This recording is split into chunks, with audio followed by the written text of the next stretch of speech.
Bonjour et bienvenue dans ce dernier rendez-vous d'Elena de l'année. Et pour fêter la fin d'année, on est déjà dans l'ambiance de Noël ici. Donc ça a un peu changé de décor. J'ai un magnifique pull vraiment parfait pour les fêtes. Euh, et ça n'a rien à voir avec le sujet d'aujourd'hui, mais je voulais juste être habillée de façon un peu festive pour fêter Noël et le Nouvel An qui arrive et fêter aussi ce dernier rendez-vous d'Elena. Aujourd'hui, par contre, on va pas du tout parler de quelque chose de festif. Aujourd'hui, on va parler plutôt mention légale, légalité, ordre des pharmaciens et comment être en ordre sur toutes les plateformes digitales que vous avez. Comme vous le savez, ou peut-être vous ne le savez pas, il est obligatoire d'avoir certaines mentions sur votre page Facebook, mais aussi sur votre site web. Sans ces mentions-là, sans ces informations-là, vous pourriez avoir un petit rappel à l'ordre de l'ordre des pharmaciens et également des autorités fédérales, donc le SPF, etc. Alors, quelles informations est-ce qu'on doit avoir? Donc, je vais vous montrer. Ici, on est sur la page de la pharmacie Goffin, donc dont on s'occupe chez Campharma. Vous pouvez voir que dans les informations, on a plusieurs choses. Alors déjà, il faut avoir toujours le nom du pharmacien titulaire, c'est très important, parce que c'est le pharmacien titulaire qui est responsable de toute la communication qui se passe sur les réseaux sociaux, et c'est toujours lui qui va être mis en faute s'il y a un souci, et c'est lui de toute façon qui va être responsable de toute sa communication. On va aussi avoir le numéro APB parce que c'est le numéro qui vous autorise à avoir une pharmacie et toute pharmacie doit être liée à un numéro APB, je ne vous l'apprends pas. On va aussi avoir le numéro de TVA et donc le numéro d'entreprise vu que c'est plus ou moins le même, enfin c'est le même sans le BE, pour voir que vous êtes bien une entreprise, et on demande aussi d'avoir le nom de votre union professionnelle parce que en cas de souci, c'est votre union professionnelle qui va un peu gérer le souci.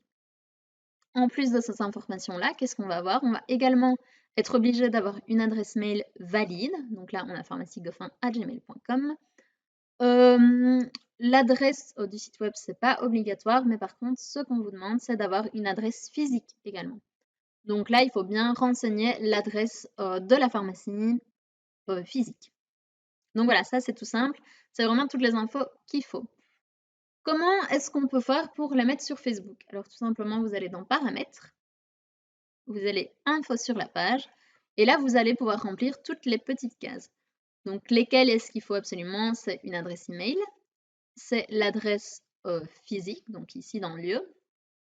Et alors tout en dessous, on va avoir les mentions légales où on va pouvoir modifier ou ajouter toutes les informations dont je vous ai parlé. Donc pharmacien titulaire, numéro APB, numéro de TVA, numéro d'entreprise et l'union professionnelle. Pour le site, par contre, ici, on va aussi demander toutes ces choses-là qui doivent être visibles soit dans les mentions légales, donc ici, on est vraiment dans les mentions légales du site, avec le nom de la pharmacie, l'adresse du siège social, donc l'adresse physique, l'adresse mail, le numéro d'entreprise, numéro de TVA et l'union professionnelle. Alors, vous allez me dire, mais il manque le pharmacien titulaire. En effet. Alors, si vous allez sur la page d'accueil déjà de la pharmacie, vous allez retrouver vraiment les informations principales hein, avec l'adresse physique plus l'adresse mail. Donc ça, c'est des informations de contact qu'il faut avoir sur son site web. En dehors du fait que ce soit une mention légale, c'est vraiment quelque chose qui est vital pour votre site web et pour que vos patients puissent vous trouver. Et alors, on a également une petite partie où il est mis notre équipe et où on a le nom du pharmacien titulaire, donc qui est François-Régis Goffin. Donc voilà, ça c'est très très important de toujours avoir toutes ces infos-là. Ici, donc vous avez le numéro APB et si vous cliquez, vous arrivez également dans toutes les mentions légales que je vous ai présentées juste avant. On nous a aussi beaucoup posé la question de est-ce qu'il les faut sur Google My Business. Donc pour ceux qui ont une petite fiche Google, on a eu différents sons de cloche par rapport à ça. Évitez, ce que je vous conseille, c'est d'éviter de tout mettre dans le nom de votre pharmacie. Donc, on a déjà eu des pharmacies comme ça, par exemple. Si je tape pharmacie Goffin Clairière, hop. Donc, la petite fiche, c'est celle-ci. Et alors, on a eu des pharmacies qui mettaient vraiment toutes les informations dans pharmacie, dans le nom en fait de la pharmacie. Et ça va empêcher votre référencement. Ce qui est possible de le faire, c'est tout de même de l'ajouter dans la description. Mais attention, votre description n'est pas très très longue. Donc du coup, vous allez malheureusement perdre un peu de place pour vraiment décrire votre pharmacie, décrire qui vous êtes, vos valeurs, vos missions et tout ça, ce qui intéresse vraiment votre patient.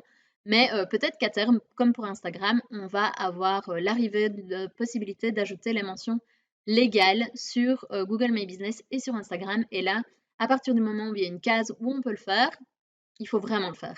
Si par contre vous vous faites contrôler, la plupart du temps on vous laisse quand même un temps de réaction, alors là je vous conseille de mettre toutes les informations dans la description. Parce que vous avez été contrôlé et que voilà, il faut se plier aux règles. Maintenant, on a différents sons de cloche un peu en fonction des personnes qui sont venues rendre visite aux pharmacies et qui ont fait cette vérification. Donc parfois c'était bon que rien ne soit sur Google My Business, parfois il a été demandé d'ajouter. Donc ça, vous verrez un peu en fonction de la personne que vous avez. Au pire, à partir du moment où vous avez les accès à toutes vos plateformes et que vous avez toutes ces informations-là sous la main, c'est très facile de les ajouter. Par contre, pour Facebook et pour le site web, ça c'est vraiment hyper vital vu qu'on a tous les endroits où on peut les mettre. Donc voilà, c'était vraiment un petit rendez-vous d'Elena très très court parce qu'on sait qu'en cette période de fête, vous avez certainement autre chose à faire que vous renseigner sur le digital ou regarder cette vidéo, mais vous pourrez le faire un autre jour si vous n'avez pas le temps aujourd'hui. Les vidéos sont toujours disponibles sur le site web, elles sont disponibles sur YouTube et elles sont également disponibles dans le fil de discussion de pharmaciens connectés. Donc ça, n'hésitez pas. Je ne l'ai pas dit la fois passée, mais si vous avez le moindre projet, la moindre question, et si vous avez vraiment envie de vous lancer à fond dans votre communication digitale, ou même faire les premiers pas, n'hésitez pas à nous contacter. Nous, on est là pour ça. On a énormément de modules disponibles qui conviennent à tout type de pharmacien. Donc ceux qui veulent faire leurs premiers pas, mais ceux qui veulent aussi se lancer à fond. Donc pas de souci, on peut s'adapter à toutes les demandes. Et voilà, on est toujours disponible, même en cette période de fin d'année. L'équipe est là pour répondre à toutes vos questions, à vos commentaires, etc. Ici, c'est le dernier rendez-vous d'Elena de l'année, mais également rendez-vous d'Elena tout court. Mais ne vous inquiétez pas, on vous attend pour plein de nouvelles surprises en 2022 et plein de nouveautés. Je vous souhaite de bonnes fêtes à tous, et donc pas dans 2 semaines, mais à l'année prochaine.